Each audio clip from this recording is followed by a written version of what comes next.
பழனி மணிப்பூரகம் அப்படின்ற மாதிரியான விஷயமா சொல்லும்போது பார்த்தீங்கன்னா உங்களுக்கு வந்து கிட்னி ரிலேட்டட் ப்ராப்ளம் எல்லாம் சரியாகும். பழனிக்கு போயிட்டு வந்தால் கிட்னி ரிலேட்டட் ப்ராப்ளம் சரியாகும்.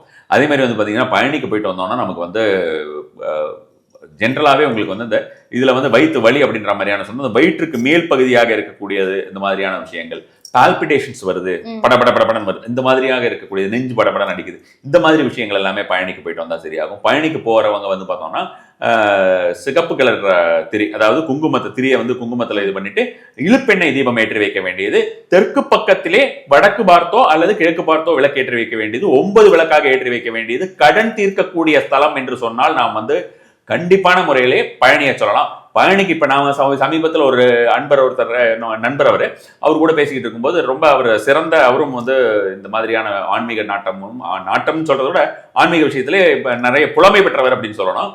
ஸோ அவர் கூட பேசிக்கிட்டு இருக்கும்போது அப்பதான் எனக்கு இந்த ஒரு விஷயமே தெரியும், அது வரைக்கும் எனக்கு தெரியாது. என்ன சொல்றாங்கன்னா, பழனியில போயிட்டு யாரோ இந்த மாதிரி கிளப்பி விட்டாங்க யூடியூப்ல. பழனியில போயிட்டு அந்த ஆண்டி கோலத்துல முருகரை பார்த்தானா நம்மளும் வீட்டுல ஆண்டி ஆயிருவோம், அதனால போகக்கூடாதுன்னு அந்த மாதிரி ஏதோ சொன்னாங்க. அப்படி நிறைய பேர் பேசிட்டு தான் சார் இருக்காங்க. அநியாயம். அது வந்து அவர் வந்து முருகரே இறங்கி வந்தா அவங்களை அடிக்கணும்.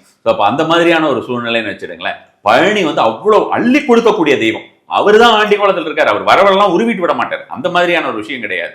இப்ப இது எப்படி இருக்குன்னா ரொம்ப முட்டாள்தனமா இருக்கு. இப்ப நம்ம வந்து ஒரு நரசிம்மரை பார்த்தா நம்ம மூஞ்சி அந்த மாதிரி ஆயிடுமா, இல்ல ஆஞ்சநேயரை பார்த்தா அப்ப முகம் அப்படி ஆயிடும் அப்படின்றது, பைரவரை பார்த்தா நம்ம நாயா திரிவோமா, இதெல்லாம் இந்த பேச்சுக்கள் எல்லாமே வந்து ரொம்ப அப்சர்ட் திங்கிங். இந்த பேட்டர்ன் வந்து ரொம்பவே தப்பான ஒரு விஷயம்னு வச்சுட்டுங்களேன். ஸோ அப்ப பழனியில் வந்து அள்ளி கொடுக்கக்கூடிய தெய்வம் பழனி. அப்ப முருகருக்கு வந்து இருக்கிற எல்லா இடத்துலயுமே அவர் அள்ளி கொடுக்கக்கூடியவர் தான். பழனி கண்டிப்பா கடனை அழிக்கக்கூடிய ஒரு ஸ்தலம் அப்படின்ற மாதிரியான விஷயமா நம்ம வந்து கண்டிப்பாகவே சொல்லலாம்.